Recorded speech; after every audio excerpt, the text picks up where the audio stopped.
Good morning, everyone. Welcome to Michigan Total Archery Challenge.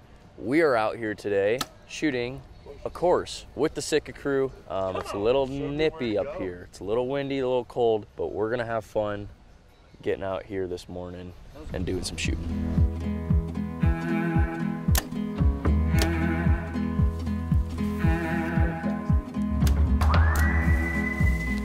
It sounded like you hit something hard.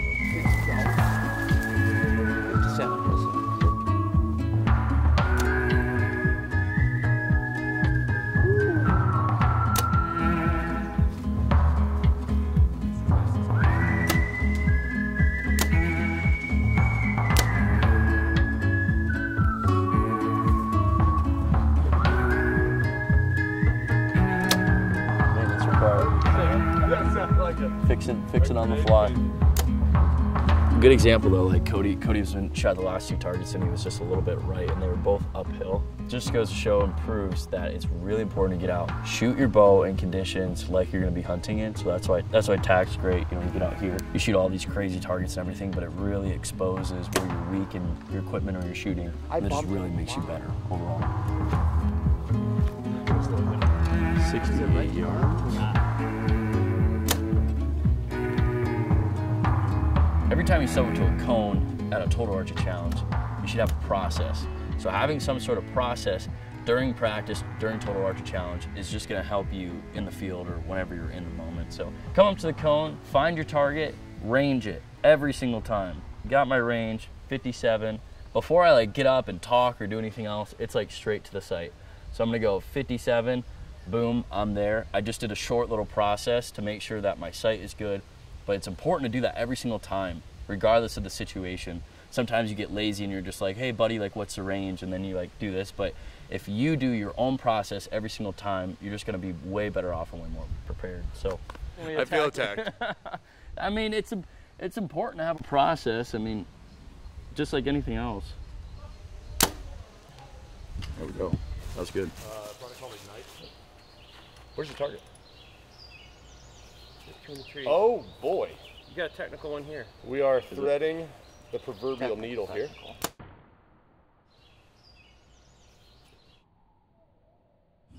It either hit really softly. I think it hit the foam so hard it melted it. That's why. That's probably what happened.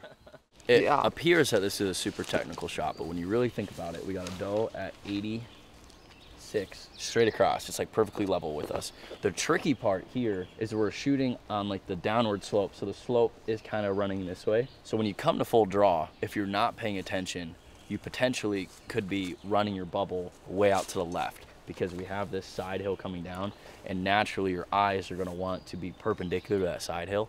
So whenever you have a situation like this, it's good to draw back, kind of favoring into the hill, and then you kind of settle into your bubble. We're just gonna draw back kind of into the hill a little bit, tilt into it. Great shot. Good. Great. I couldn't see the head, I was just Great. which way is it? Second house out there or something? That pin was just burning the hole, wasn't going anywhere. Had to shoot it.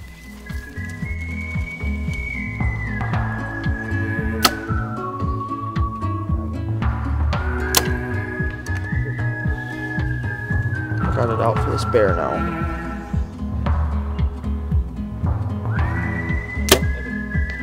No bueno. We're gonna find out how close my adjustment was.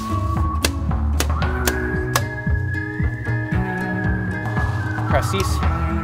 Range the animal. Dial the animal. Kill the animal.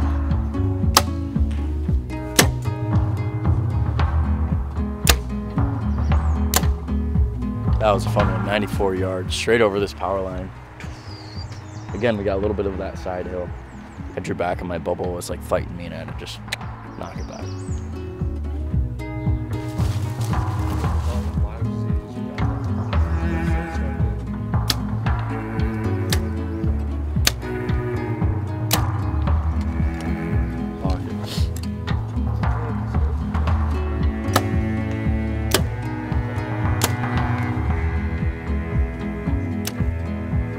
Okay, so here's kind of a tricky one. We're out here in the open, the sun's peeking up, it's like 7:30, 8 o'clock, so it's just poking out. We're shooting into the dark, like the target's really dark. It's hard to see it even just with your naked eye. So there's a couple things you can do, mainly your setup wise, and then why it's great to come out here and practice these situations so you're not blindsided.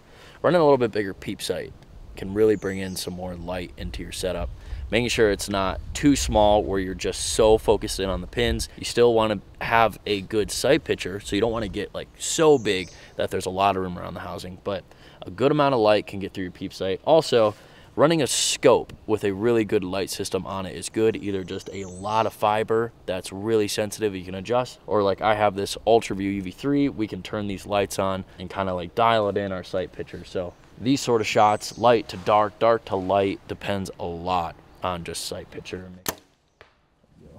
A lot of times shooting light into dark, your fiber gets too bright, like it gets blown out because you're in the light. So it's nice to have some sort of shade system or something to tone it down at times. You always are thinking about getting brighter, but sometimes you actually need to tone it down. I think I got 5 out of 7 days.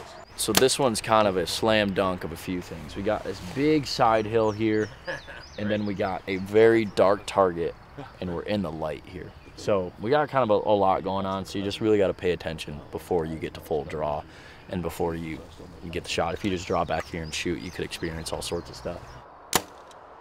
It's all about process, all about steps. If you get lazy out here, you're for sure going to get messed up. This could get real ugly. There you go.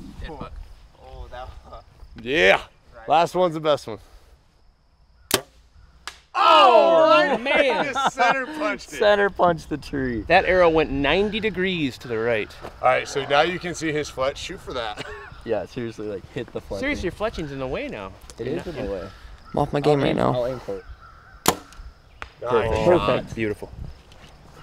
That boy. Nice. You guys are Hard crushing. shot. Well guys, we just finished here on the course. It's mid-morning and Cody and I are gonna go sit in the Sitka tent pretty much all day. What we do is we hang out. We also have a long shot, 124 and a half. 124 yards at this little tiny bear up on the mountain. If you hit it, we're giving away some free swag and an entry to win some range pants later on. So we're gonna hang out with the crew, have some fun on a Saturday at TAC.